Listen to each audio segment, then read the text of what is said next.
Eu estou aqui e você está aí? Mais uma edição do Fala Bueno. Sou Juliana Bueno e gostaria de começar agradecendo os nossos queridos patrocinadores.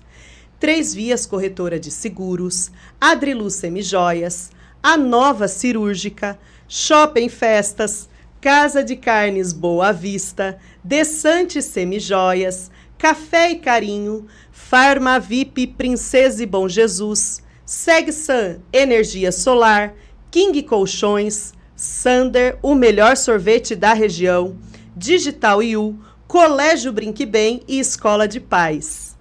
Hoje nós estamos aqui com uma pessoa muito querida da nossa cidade. É uma pessoa que tem muito conhecimento, muita experiência e que vai nos trazer muitas informações importantes desse mês que a gente está de setembro. Só que eu estou dando um pouco de risada porque ele trouxe uma companhia aqui que começou a rir a hora que eu comecei a falar, entendeu? Ele achou que ele ia me desestabilizar.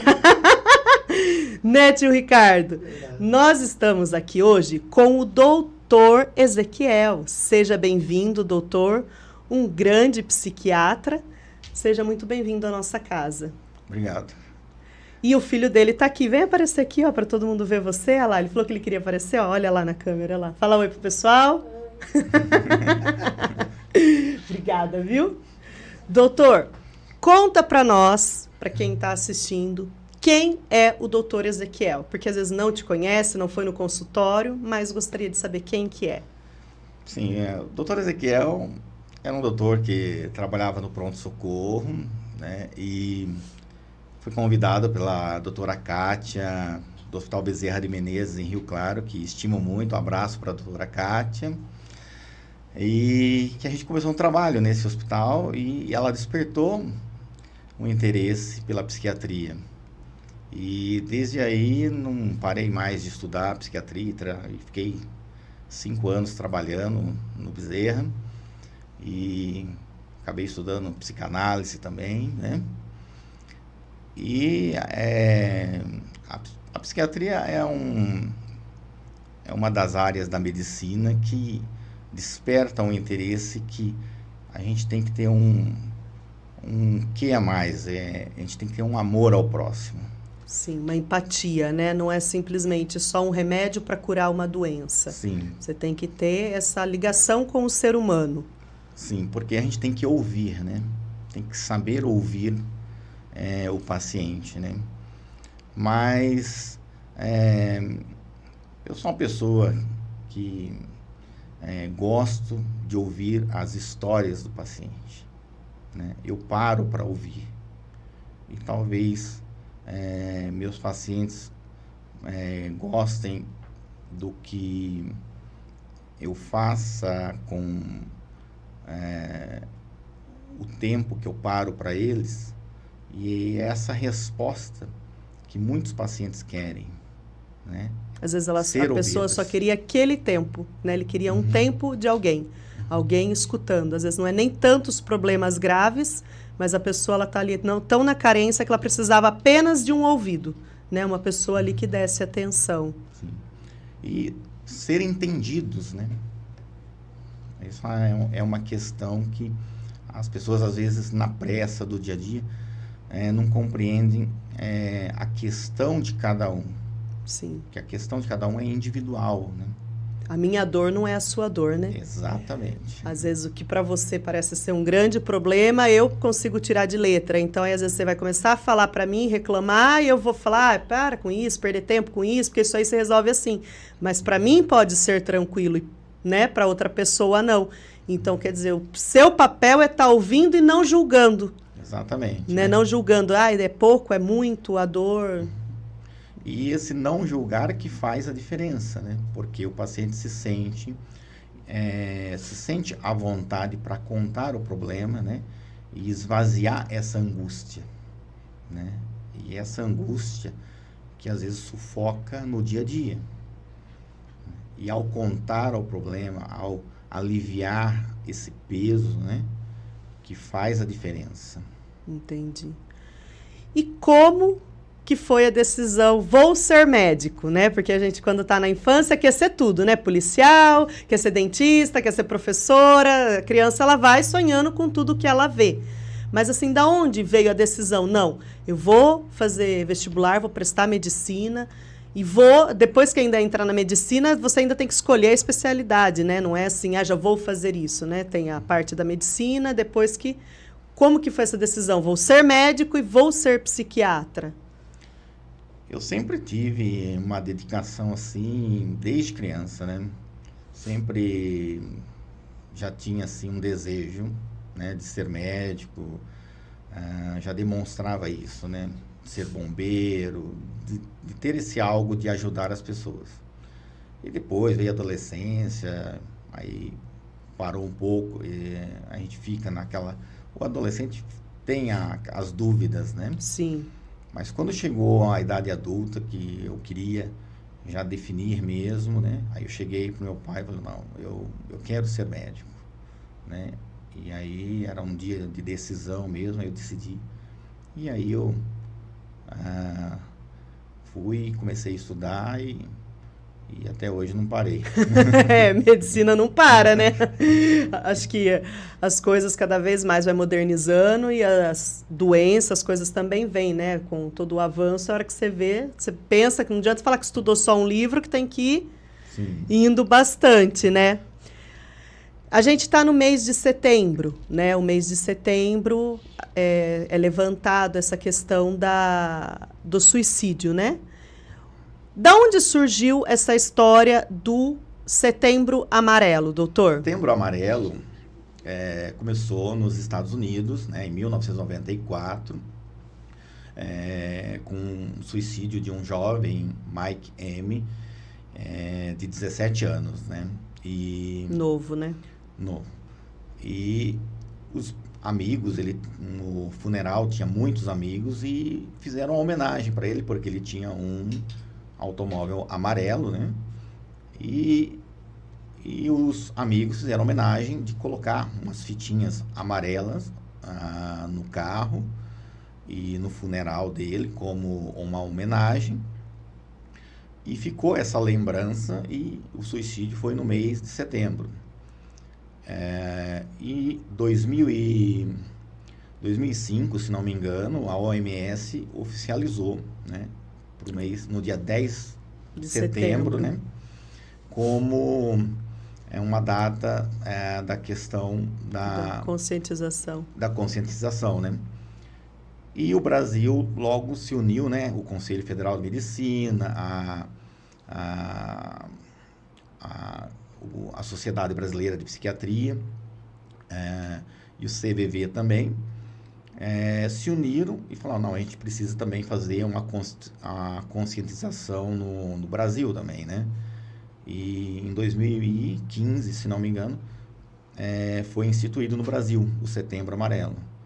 E é muito importante, porque em todas as instituições, principalmente os CAPs, né, as unidades de saúde que trabalham com saúde mental, né, todos os anos a gente faz, né, a gente faz uma palestras, atividades, né, com os pacientes, porque é uma época assim de conscientização e também trazer a memória assim do perigo, dos riscos, dos fatores de risco, né? Então é um momento assim de reflexão, né, que a gente faz. Um mês acaba sendo triste, né? Porque acho que quem tem na família acaba tendo que vivenciar, acho que tudo de novo é uma situação complicada.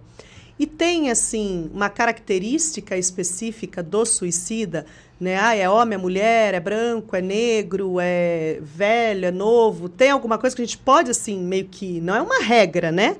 Mas que a gente pode ter uma direção? Sim, tem, né? Tem uma predominância em alguns fatores de risco, né? A gente pode chamar... Tem uma escala que foi criada, que a gente chama de SAD Persons, essa escala que significa pessoas tristes, né? E ela indica alguns fatores de riscos, né? Por exemplo, ser do sexo masculino é um fator de risco, né? Idade entre 19 e 49 anos é fator de risco, né? Pessoas que vivem isoladas ou só, né? Ou pessoas que são que vivem com outras pessoas ou casadas é um fator de proteção, né? E Eu acredito que o casamento, que nem como o senhor disse que os homens têm mais, né, predisposição ao suicídio, mas o homem casado não tem, eu acredito porque o homem ele tem essa dependência emocional, então por ele ter a mulher, talvez ele se sente mais seguro e talvez então não, né, acho que seria mais ou menos isso, ou eu estou falando besteira? sim, sim, essa proteção familiar, né? Essa proteção familiar também tem a proteção religiosa, quem acredita numa fé tem uma diminuição também de suicídio. E essa questão familiar chama a atenção dos homens, que a gente vê assim, existe um maior número de tentativas por parte das mulheres. É bem mais Do que dos homens. dos homens. Mas o que leva que chega ao fim, ao suicídio, são os homens. Talvez por uma característica dos homens saberem manejar bem armas de fogo ou ter uma determinação com questão de enforcamento, que são as duas formas mais comuns de suicídio, né? Então, são esses fatores que são levados em consideração. Mas o que chama atenção também nos últimos anos, que está até em muitas pesquisas, são os adolescentes, que a gente não deve esquecer, né?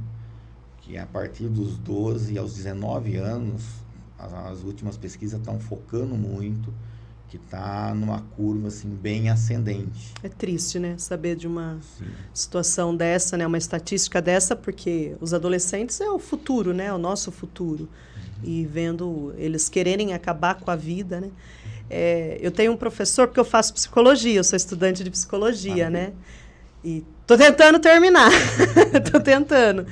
E ele fala muito, o professor de psicanálise, ele fala que, na verdade, o suicida, ele não quer acabar com a vida, ele quer acabar com a dor que ele tem, né?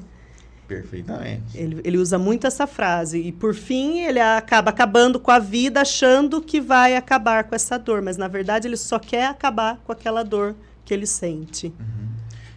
Eu vejo alguns comentários que algumas pessoas falam, né? É um ato heróico, tal. Isso daí é uma frase que assim, eu acho assim, um pouco fora de contexto e até errada dizer. Sim. Porque às vezes assim, pode até incentivar. Eu vi alguma coisa escrita que é mais um ato de desespero, né? Porque é um ato assim que a pessoa já está sem saída. É um grito, né? É um grito de socorro, né? Exatamente. Né? Que não sai. Eu acho que é um grito que está ali engasgada, a pessoa não conseguiu falar, não conseguiu... Exatamente. Então, a gente tem que ter muito cuidado quando a gente está diante de uma pessoa que pede socorro, a pessoa que se cala, né? A pessoa que muda o comportamento bruscamente, né? Então, a gente tem que ser apoio nessas horas, né? E tem algumas pessoas falam assim, mas o que eu vou falar? Que eu vou estar ali? Se eu posso falar? Não, deve conversar, né? Deve estar presente, né? Deve estar ali ao lado, né? Precisa de alguma coisa, estou aqui, né? Então, a gente tem que quebrar essa barreira, né?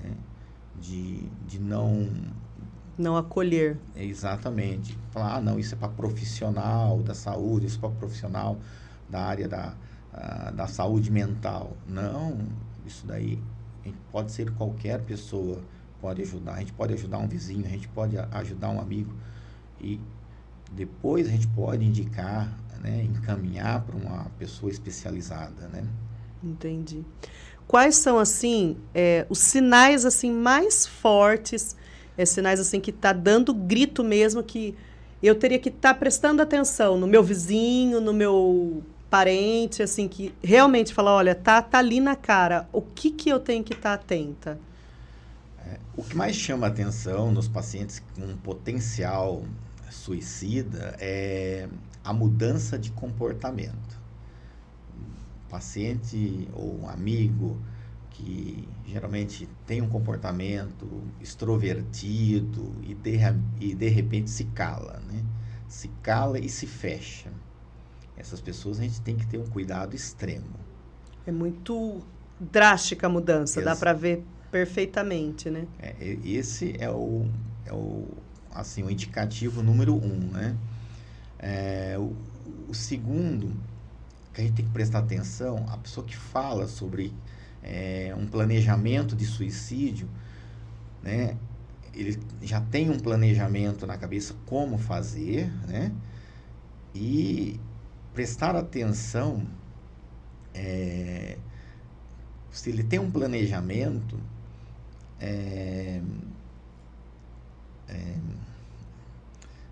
agora fugiu. Sumiu. Se ele planeja, ele procura, ele estuda sobre isso, né? Ele vai procurando as formas de como fazer, o que fazer, o porquê fazer. É como se fosse um estudo de caso mesmo, né? Exatamente, né? Vai buscar na internet, né? Ele está estudando formas, né? Acredito que até o caso dos adolescentes, mas tem esse mais tipo, eles ficam procurando ali as estratégias de como, até se for com alguma arma de fogo, como ele vai conseguir essa arma. Então, cabe aos pais estarem atentos nisso também, né? Onde que né, o adolescente, a criança está mexendo, porque já vai dando os indícios. Não, mas peraí, por que meu filho está pesquisando sobre arma? Por que meu filho está pesquisando sobre, né, suicídio? Uhum. E quando busca o planejamento, a pessoa, a ideação, a gente percebe um desespero. Esse é um sinal, né? Percebe um desespero. Eu estava diante de um paciente que estava com ideação e eu percebi uma coisa, não parava, quieta, sentada. A quietação uma ali. inquietação que, assim, né, transmitia assim, uma coisa assim, que era uma insegurança. Né? Aí Talvez involuntário da parte dele, ele não percebe, sim, não né? percebe, que ele está nessa. É você que né? percebeu. Exatamente. Aí a gente percebe assim que, nossa, como a pessoa está agitada, né? Não se contém, né? E aí você fala, nossa, isso é um indício forte, né? A pessoa não está se contendo, né? E que a gente tem que prestar atenção também é a questão o convívio, né? O convívio no ambiente de trabalho, em casa, assim, na casa, a questão de irritabilidade, né? Vai ter alteração de humor, né? Ou vai se calar, né? Ou vai ter alteração de humor muito brusca, explosivo, né? Coisas que a pessoa geralmente não está acostumada a fazer. Então consegue perceber mesmo a mudança. Uhum. A gente pode, a frase eu afirmar assim, a pessoa que pensa no suicídio, né, o suicida, ele tem transtornos mentais? A gente pode usar essa frase, afirmar ou não? Geralmente tem, sempre vai ter algo que vem, né? Um transtorno de ansiedade. A maior parte dos casos é uma depressão, né? Um problema familiar, um problema financeiro. Sempre vai ter algo, né? O suicídio ele não vai desencadear do nada, né? Então vai ser um desenlace de diversos fatores, né? Então, todo caso, se a gente começar a conversar, a pesquisar, a gente vai ver que tem uma história, né? Por trás, né, desse suicídio. Ele passou por alguma coisa, por algum momento. Exatamente, porque o suicídio é o desenlace final, né? Então, talvez o que a gente se perde aí é que quando as pessoas estão próximas, amigos e parentes, é muito mais difícil a gente reconhecer, porque a gente o vínculo de estar ser parente, ser amigo, interfere nessa questão de reconhecer os sintomas, porque a gente tem essa questão de amenizar o problema, né? A gente não quer acreditar, às vezes, eu acho, né? Também, né? A gente não quer enxergar. A gente não quer... aceitar. E ver que é tão sério assim, né? Mas, assim, o que eu vejo hoje, que o comportamento na sociedade, a gente está ganhando um espaço, né? E está se tornando mais comum falar, né? E esse se tornar mais essa conscientização do Setembro Amarelo, que são vários anos já. Então, está criando um despertar, está criando uma realidade, né? Então, as pessoas já estão falando, não, saúde mental existe e é uma coisa séria. E a gente precisa dar atenção a isso. Sim, porque as pessoas, às vezes, ela cuida do corpo, né? Cuida do espírito, mas esquece da mente, né? E o ser humano, ele é as três coisas juntas, Sim. né? Ele é o físico, então você tem que cuidar do físico, tem que cuidar da mente. E, às vezes, o cuidar da mente é você estar bem, é você ler um livro, né? Porque, às vezes, a pessoa ela fica tão ansiosa que a cabeça vai... Tem até aquele ditado popular que... Mente vazia, oficina do diabo, né? Para quem acredita em diabo, em Deus, né? Mas é mais ou menos isso, né? Mas é verdade, porque se a gente fica muito tempo enclausurado e sem uma atividade, o próprio cérebro, a gente vai para uma questão de começar a aumentar os questionamentos e aumentar os pensamentos. E aí é o que a gente chama de pensamentos intrusivos, né? Os pensamentos começam a aflorar e aí esses questionamentos são pensamentos que às vezes não são bons, né? Sim.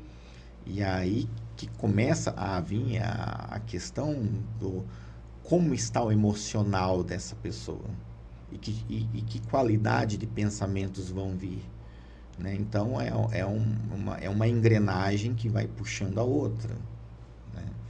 Então, eu vejo assim, quando o ser humano se fecha em si mesmo, se enclausura, cada vez mais é um perigo, porque vai fechando seus pensamentos e diminuindo o espaço para que novas ideias, né,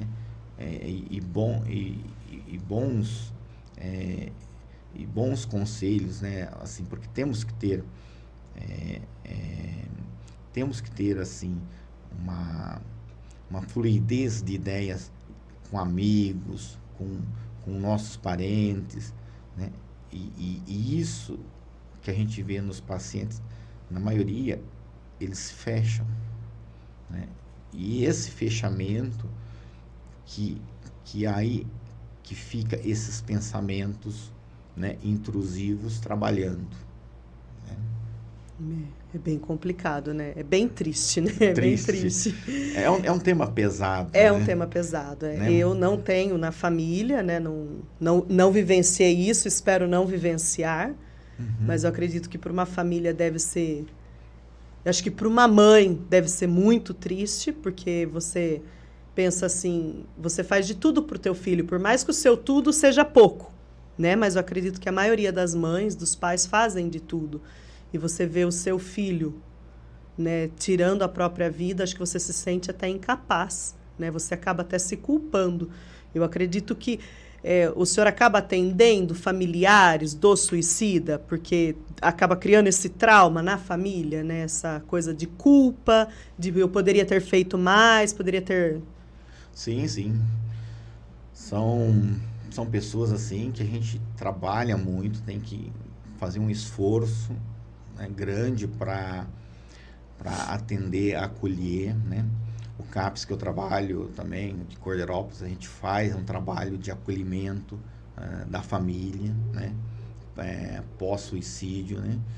Então é um trabalho assim que exige muita dedicação também, né? Não é só a questão do paciente, né? Existe uma questão familiar também, né?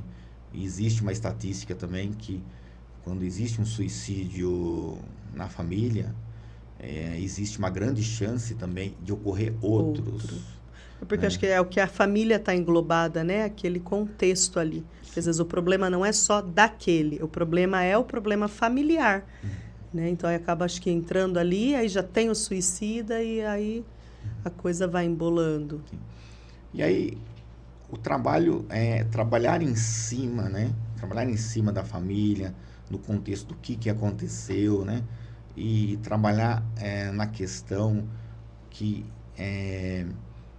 de individualizar isso, né? Que os parentes não são o paciente, Sim. né? E transmitir uma coisa, né? Sair desse enlace e transmitir uma questão de esperança, né? A questão dessa natureza é tirar essas pessoas dessa questão tão pesada, né? E transmitir uma força que mova eles para um dia melhor, para um dia seguinte, né? Uhum. Então é um trabalho que a gente não pode desistir nunca, né? Porque a gente sabe que o risco é altíssimo, né, na família. Mas eu vejo assim que cada dia que passa a saúde mental ela está evoluindo, né? Eu vejo assim as equipes, psicólogos, terapeutas, enfermeiros, o acolhimento está melhorando muito. Então eu vejo que o trabalho tá dando resultados assim que a gente não imaginava que a gente chegaria num nível que a gente obteria uma resposta, né? E aí a gente pensa assim, eu sempre converso com a equipe que eu trabalho, que a gente pode mais, né? E não desistir, né? Porque a questão é que o paciente sempre vai estar numa ideação negativa. E a gente tem que ir trabalhando, né, para reconstruir, né? E como que é, assim, para o médico, para o doutor, tá todo envolvido nessa situação? Porque tem o doutor Ezequiel e tem o Ezequiel, marido, filho, pai, né, gente? Né? É uma única pessoa, mas a gente acaba tendo vários papéis. Então, assim, o doutor está envolvido. Como que consegue separar isso, né? Porque você acaba, às vezes, absorvendo, não, porque essa troca, né, com essa pessoa, e é como a gente disse aqui, é um tema pesado. Então, eu imagino que é uma consulta pesada, né? Dividir o doutor e a pessoa, pai e esposo, é uma tarefa difícil, não tem como separar, mas eu tento deixar, né, deixar o médico no consultório e voltar para casa à parte, né, o pai, o esposo.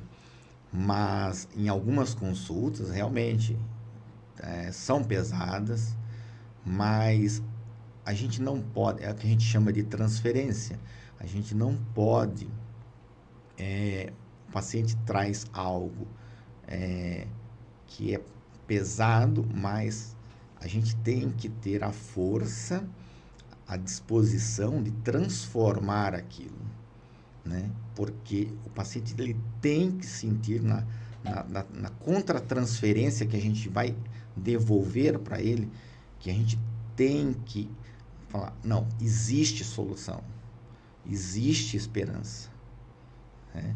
Então, quando conseguimos passar isso, a gente também sente que a gente passou para o paciente. Então, quando a gente volta para casa, eu sinto que a gente cumpriu a missão daquele dia, né? Porque a gente sente que o paciente já sai mais leve, né? Mas no dia a dia é uma batalha que travamos todos os dias. É um tijolinho por dia que a gente vai construindo, né? Mas separar não dá para separar, né? Mas a recompensa também é boa, né? Quando a gente vê um sorriso num paciente que tinha toda a vida destruída, ou um alcoólatra que usava droga e que chega para mim e fala, doutor, faz 4 anos que eu não uso nenhuma droga ou nenhuma bebida. Você fala assim, poxa, fiz alguma coisa, pelo menos, né? Valeu. Né? Assim, eu não me vejo como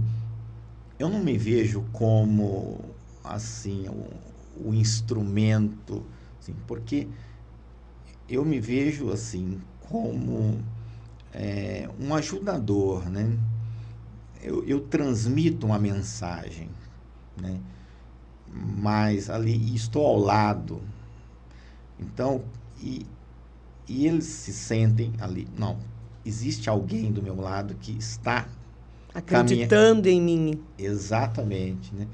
Então, esse apoio que é fundamental. Sim. E aí, a cada consulta, ele fala, nossa, eu tenho que devolver algo, eu tenho que fazer algo. Sim. E é isso que eles fazem esse propósito. Não, eu tenho que fazer algo, eu tenho que mudar. Sim, às vezes o senhor não se sente esse instrumento, mas para a pessoa que está recebendo todo esse acolhimento, toda essa atenção, ela sente sim esse apoio, né? Por isso que às vezes ela é muito grata, às vezes a gente acha que a gente fez pouco, né? Mas o nosso pouco foi muito para aquela pessoa. Então eu acho que deve ser bem gratificante mesmo, como foi falado, né? A recompensa de ouvir um testemunho desse, né? 4 anos sem fazer isso, 4 anos. Ou até... Já teve casos que atendeu de você ver que a pessoa estava para se suicidar e conseguiu reverter a situação? Conseguiu ter essa identificação? Sim, eu tive. Tive um caso de um rapaz que estava internado e eu não entendia por que ele tentava se suicidar, né? E, na verdade, era a angústia, né, de toda a história dele, né? Então, e cada vez que eu sentava e conversava com ele, e a história ia indo no desenlace, então parece que ele ia tirando um peso, né?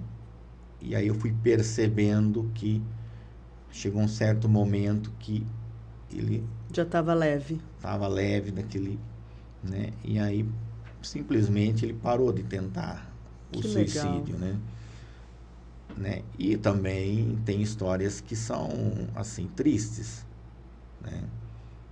Que pacientes que assim que a gente atende, né? E está bem empolgados com o tratamento, né? E a gente fala, nossa, a gente está indo no caminho certo, estabilizado, trabalhando e tal, e do nada a gente perde o paciente. Acho que é uma dor também, né? É um choque. É um choque e isso abala. Foi uma paciente, fiquei umas duas semanas assim pensativo, mas assim, não há uma explicação, né? Você não pode carregar esse peso dele, né? Desse paciente. Sim, mas... Às vezes a gente carrega. Carrega. Mas não pode, né? É porque daí vem aquela coisa do humano de se sentir culpado, né? Será que eu não fiz? É o que volta no que eu disse da mãe. A mãe, quando perde o filho, porque você acaba adotando esses pacientes, né? Sim. Então, a gente fala assim, poxa, será que foi falha minha? Será que foi 1 minuto que eu deixei de dar atenção? Eu acho que não deve ser... Deve ser muito triste. Muito Sim. triste. Né? Mas, assim, eu vejo que a vida tem seus mistérios, né? Do mesmo jeito que a gente não espera que se recupere assim, e aí chega num dia assim, você encontra uma pessoa sorrindo, feliz, com a família recuperada, e você fala, nossa, um verdadeiro milagre, né? Então, eu sempre falo, a gente deve plantar sementes, nunca desistir. Não importa o resultado, a gente tem que trabalhar e plantar sementes, né? Que alguma hora vai germinar. Exatamente. Independente né, a gente fazer o melhor que a gente puder, que vai, em algum lugar, vai ficar algo, né? E sempre vai gerar algo bom. Sim. Né? Quando faz bem feito o trabalho, sempre tem, né, bons frutos. A gente falou bastante, né, do suicídio, mas quais são as doenças que mais vão para o consultório? Assim, que é mais comum ir para o consultório de psiquiatria? Bom, no consultório, assim, que hoje, no consultório que está, assim, maior frequência sem dúvida, a ansiedade. A ansiedade, hoje, ela toma conta, né? Algumas estatísticas, assim, já marcam em torno aí de 7,5% no estado de São Paulo. E isso é um número muito alto, né? Deve estar em torno aí, o estado de São Paulo, que 50 milhões de habitantes, né? Então, estamos falando aí 7 milhões. É bastante, bastante. Então, é muita gente. A ansiedade, e, sabe, muitas pessoas elas sentem a angústia, elas sentem a pressão, mas elas não identificaram ainda, né? Não passaram por um profissional, por um psicólogo, por um psiquiatra ou nenhum atendimento, né? Mas as pessoas que já passaram um tratamento, né? Então elas sabem o que é sentir, né? Uma ansiedade generalizada, aquela ansiedade que vem do nada, né? O transtorno de pânico, que é terrível, né? Então, são vários, né? Fobias, né? O transtorno de ansiedade são vários, né? O estresse pós-traumático, né? Então, essa questão de ansiedade, ela é muito ampla, né? E, em segundo lugar, é a depressão, né? A depressão, ela é mais, ela é mais visível, né? Porque quando a pessoa deprime, é visível, né? A tristeza já altera o sono, a alimentação, né? Já altera a questão, ou no estudo, ou no trabalho, já interfere muito no cotidiano, né? Perde a vontade de fazer tudo, né? Exatamente. Agora, a ansiedade, a pessoa ainda vai levando, né? Até chegar ao limite do estresse, né? Até aí procura um profissional, né? Doutor, será que o celular colabora com isso? Porque antigamente você fala, o problema estava lá, estava aqui, né? A gente, vamos supor, se tivesse algo, sei lá, algo pra gente resolver, ou você ligaria para mim, ou quando a gente se cruzasse. Hoje não, você tá lá do outro lado do mundo, você manda um zap pra pessoa, o problema de lá chega aqui, né? Isso contribui bastante? Colabora, que é a vida acelerada, né? Porque que coloca pressão, né, na vida cotidiana, né? O celular, tudo que é imediato, né? O imediatismo, né? Que coloca pressão em cima da gente, facilita essa questão da ansiedade, né? Porque a gente já vai ficar sob pressão, né? Nem aconteceu, mas você já chegou a mensagem, você sabe que vai vir pepino, né? Exatamente. Legal. Então, a questão da tecnologia em todos os sentidos, né? A gente já acorda, já puxa o celular para ver as mensagens. Vai ver para hoje. É engraçado que a gente pega o celular para ver o que está acontecendo, né? Na vida do outro. E no mundo, né? E no mundo, né? Assim, no outro, a gente quer saber o que está acontecendo. E a gente aí para de cuidar da gente. Porque o tempo que eu parei ali para estar vendo, eu poderia estar lendo, eu poderia estar tomando um banho, poderia, né, estar pensando em algo em mim. E aí a gente está preocupado ali, quer dizer, procurando o problema, né? Às vezes o problema nem chegou pra gente, mas a gente quer pegar o problema. Então esse imediatismo ao mesmo tempo que ajuda, né? Sim. Ele atrapalha. Você tem algumas respostas imediatas que talvez você precisa, mas eu acho que também essa cobrança ela atrapalha. A tecnologia ela é boa, mas a gente tem que se adaptar a saber usar, né? Então, e eu vejo muito isso, que a gente tem que dosar, né? E ver o quanto isso está influenciando, né? No cotidiano, né? Então, eu me doso muito essa questão de tecnologia. Uma coisa que eu fiz no meu celular foi tirar o áudio. Então, o meu celular não toca, né? Você só vai ver quando você quer ver mesmo, né? Não quando ele avisa que está chegando alguma coisa. Sim, porque aí eu já... Não é o celular que manda em mim. Sou eu que né? Legal, é uma estratégia legal, porque a gente fica... E nem percebe, né? Que a gente fica sobre o domínio dele. Exatamente. Às vezes tira o som, mas deixa no vibra. E daquele vibra, você já... Peraí, não, mas e se? A gente sempre tem o e se, né? E se alguém está precisando, e se mas peraí, eu preciso de mim primeiro, né? Eu preciso estar bem. Então, uma estratégia legal. Então, essa questão eu diminuí bastante a minha ansiedade, que eu também não posso negar que... Sim, é ser humano, é ser humano. Né? Então, quando a gente chega nessa vida, né, cotidiana do século XXI, né, a gente tem que começar a se adaptar, né, se adaptar à realidade. Então, temos que dar um passo atrás também, né? E isso, acho que o ser humano vai começar a aprender, vai começar a se adaptar, e isso vai ser natural. A gente espera, né? Que a gente está vendo onde está indo, está complicado. Doutor, foi muito bom conversar com o senhor.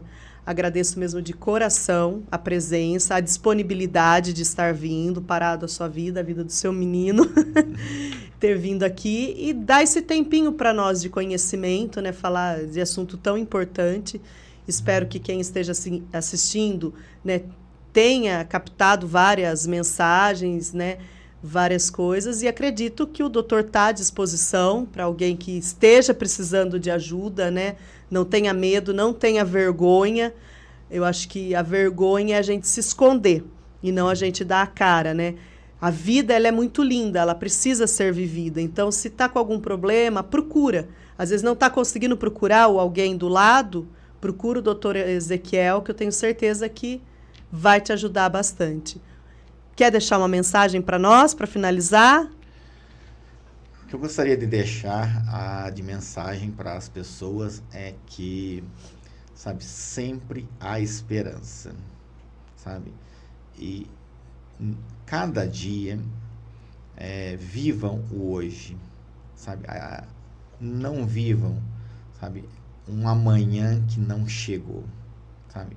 Vivam o hoje, faça bem o hoje, que assim vamos ter um futuro promissor. E o passado, a gente só volta para o passado para buscar boas lembranças, tá? E resgatar coisas boas para proporcionar um futuro promissor para a nossa geração que vai vir.